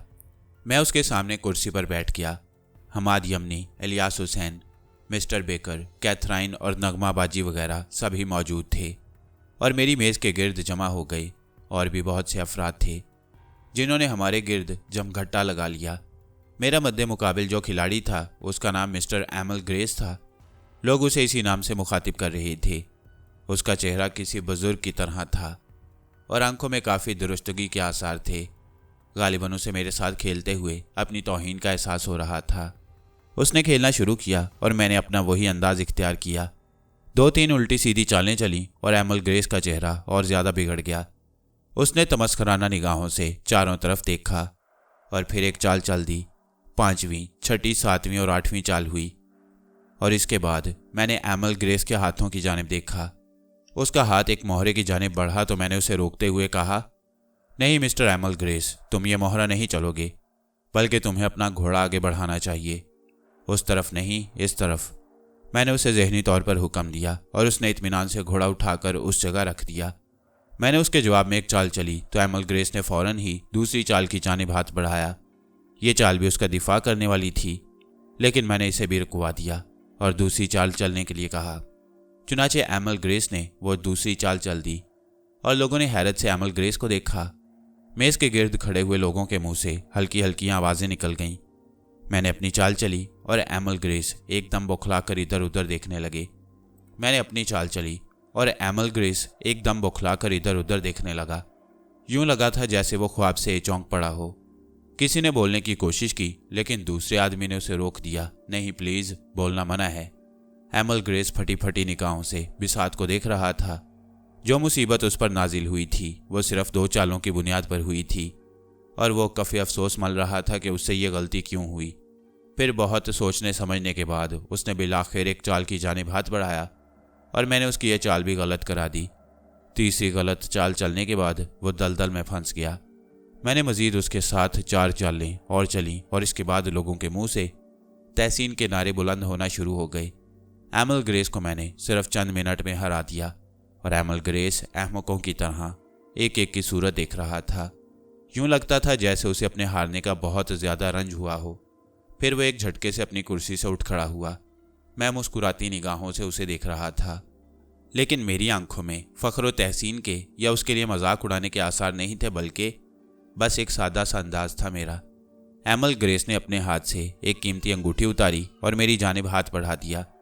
फिर उसने खुद ही अपना हाथ आगे बढ़ाकर मेरा हाथ अपने हाथ में लिया और अंगूठी मेरी उंगली में पहना दी और इसके बाद अपनी सेक्रेटरी को इशारा करके क्लब ही से बाहर निकल गया। तालियों की गूंज में मुझे फातेह करार दे दिया गया। अलियास हुसैन साहब की खुशियों का ठिकाना नहीं था। नगमा बाजी भी बेख्तियार हो गई थी। कैथराइन भी मुस्कुरा रही थी। हमाद यमनी पुरस्कार निगाहों से मुझे देख रहा था और मिस्टर बेकर ना जाने क्या क्या बातें कर रहे थे। बाहर तौर मैंने ये गेम जीत लिया। फिर तकरीबन 9:30 बजे तमाम मेज़ों का फैसला हो गया और इसके बाद 14 आदमी सामने आ गए, जिनमें एक मैं था। 7 मेज़ों पर मुकाबले का आगाज़ हुआ और मैं अपने मध्य मुकाबले के सामने बैठ गया। ये एक तवीलुल कामत और तवाना आदमी था। उम्र भी 40-42 साल से कम नहीं होगी। उसने संजीदगी से खेलना शुरू किया, लेकिन हार उसका मुकद्दर थी। चुनाचे कुछ देर के बाद वो हार गया। आज के इन 2 मुकाबलों में जो लोग जीते थे उन्हें कल आखिरी गेम खेलना था। बाद के हालात जो कुछ हो सकते थे वही थे। अलियास हुसैन साहब खुशियों में डूबे हुए थे। कैथराइन, मिस्टर बेकर और हमाद यमनी भी मेरे साथ साथ अलियास हुसैन साहब के घर आए थे और रात गई तक ये इज्तिमा रहा। फिर दूसरे दिन मुकाबला हुआ और मुख्तलिफ ग्रुपों के फैसले होते रहे। मुझे फाइनल में पहुंचना था, चुनाचे मैं फाइनल में आ गया। मेरा मुकाबिल एक बहुत ही छोटे जिस्म वाला खतरनाक आदमी जैक रोड था। उसकी आंखों में मशालें सी सुलगती दिखाई दे रही थीं। मेरे मुकाबले में बैठने के बाद उसने तंज़िया अल्फाज कहे और इसके बाद खेल शुरू हो गया। और चूंकि उसने बहुत ही हकारत आमेज़ अंदाज में मुझसे मेरी हार की पेशगोई की थी, चुनाचे मुझे भी गुस्सा आ गया और मैंने उसे हराने में 6 या 7 मिनट से ज़्यादा सरफ नहीं किए। क्लब के तमाम बड़े बड़े खिलाड़ी उस वक्त हमारी मेज़ के गिर्द जमा थे और ये सब लंदन के रऊसा थे। वो बड़ी दिलचस्पी और हैरत से मेरा खेल देख रहे थे। जैक रोड ने अपने हार जाने पर एहतजाज किया और कुछ ऐसी तावीलें पेश की जो नाकाबिले कबूल थीं। उन सब ने ही उन तावीलों को मुस्तरद कर दिया और मुझे फातेह करार दे दिया गया। उस वक्त मेरे मोहब्बत करने वालों की और मेरे साथियों की खुशियाँ काबिले दीद थीं। मुझे भी मुसरत हुई कि मेरी वजह से उन लोगों को यह सरफराजी नसीब हुई। फिर इसके बाद मुझे जीती हुई रकम का चेक पेश किया गया, जिसे मैंने बड़ी मोहब्बत के साथ और अकीदत के साथ अलियास हुसैन को दे दिया। हम कामयाबो कामरान घर वापस आए। अलियास हुसैन बुरी तरह शोर मचा रहे थे और कह रहे थे कि वो बिला वजह ही मुझे अपने साथ नहीं लाए। अलबत्ता हमाद यमनी के होंठों पर वही पुरस्कार मुस्कुराहट फैली हुई थी। ये हंगामे बिलाखिर ख़त्म हो गए। पिछला हफ्ता तो खुसूसन बहुत ज़्यादा मसरूफ़ गुजरा। दूसरे दिन अलियास हुसैन साहब भी अपने दफ्तर वगैरह नहीं गए। हमाद यमनी रात को वापस चले गए और आज आने के लिए कह गए थे। दोपहर के खाने पर अलियास हुसैन ने कहा, अब ये 5000 पाउंड की रकम मैं तुम्हारे वालिद को भिजवा रहा हूँ। आकिल, क्या ख्याल है तुम्हारा? और कोई प्रोग्राम तो नहीं है तुम्हारे जहन में? मैंने चौंक कर अलियास हुसैन साहब को देखा और कहा, अंकल, क्या मुझे इन तमाम मामलात में कुछ कहना चाहिए? वैसे ये सब कुछ कहना ज़रूरी तो नहीं था। आपने ये इनाम मुझे दिलवाया है, मेरा इस पर कोई हक नहीं है। समझ रहा हूँ, मगर साहिबजादे बेकार बातें करने की इजाज़त नहीं दूंगा। मैं जानता हूँ तुम्हारे वालिद को इस रकम की अशद ज़रूरत है, लेकिन अगर आप मुझे बोलने का मौका दे रही हैं तो क्या मैं ये अर्ज़ करने के हक बजानिब नहीं हूँ कि यहाँ जो कुछ आप मेरे लिए कर रही हैं वो किस हिसाब में है? तुम्हारा क्या ख्याल है? मैं एक कच्चा कारोबारी हूँ। जो शोहरत मैंने तुम्हारी इस जीत से कमाई है वो रकम से कहीं ज़्यादा बड़ी है। अभी तो देखना साहिबजादे होता क्या है। बहरहाल ये सिर्फ तुम्हें इतला देने के लिए था। ये ना समझ लेना कहीं कि वो पैसे अपने अकाउंट में डाल दिए। मैं हंसकर खामोश हो गया। वैसे इलियास हुसैन का कहना दुरुस्त ही था। मेरा ख्याल था कि उस हफ्ते की मसरूफियात के बाद कुछ वक्त सुकून से गुजारने का मौका मिलेगा, लेकिन उसी दिन सारी कार्रवाइयों का आगाज़ हो गया। मिस्टर हमाद यमनी एमल ग्रेस के साथ आए थे। एमल ग्रेस वही साहिब थे जो बड़ी अजीबोगरीब शक्ल रखते थे और एक निकाह देखने में इंतहाई खुदगर्ज और मगरूर किस्म के इंसान मालूम होते, लेकिन जिन्होंने अपनी हार को खुलूस से तस्लीम करके मुझे अपनी अंगूठी पेश की। मिस्टर एमल ग्रेस की अचानक आमद इलियास हुसैन साहिब के लिए हैरान कुन थी। वैसे वो मिस्टर एमल ग्रेस को पहले से भी जानते थे। बाहर तौर उनका पुरतपाक इस्तकबाल किया गया और मिस्टर एमल ग्रेस ने मुझे और इलियास हुसैन साहिब को अपने यहाँ खाने की दावत दी। दूसरे दिन रात को हम मिस्टर एमल ग्रेस की शानदार रिहाइशगाह पर डिनर पर मदऊ थे। इलियास हुसैन साहिब का पूरा घराना भी था, हमाद यमनी भी थे और भी बहुत से अफराद थे। एमल ग्रेस ने मेरी तारीफ़ों में ज़मीन आसमान के कलाबे मिला दिए। इस तरह लंदन के हलकों में मैं काफ़ी जाना पहचाना इंसान बन गया। बात यहीं ख़त्म नहीं हुई थी। मुझे 5-6 जगह और दावतें खानी पड़ी और इलियास हुसैन साहिब को देख देख कर मुझे हंसी आती रही। बस ऐसा ही महसूस हो रहा था जैसे वो ज़मीन पर कदम ना रख पा रहे हों। बार बार ये कहते थे कि ये बस उनका कारनामा है। उन्होंने कीचड़ में पड़े हुए हीरे को पहचान लिया और उसे तराश खराश के लिए यहाँ ले आए। वैसे एजाज के चेहरे पर मैं मुसलसल बुराइयां देख रहा था।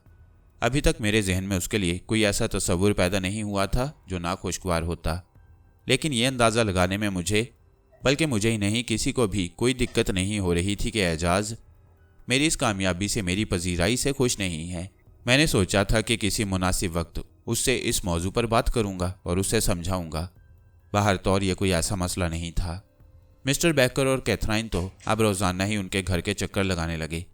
कैथराइन ने इन तमाम हंगामों से फारिग होकर कहा, अब कुछ वक्त हमें मिल सकेगा मिस्टर आकिल, या आप ऐसे ही लोगों के दरमियान खेलते रहेंगे?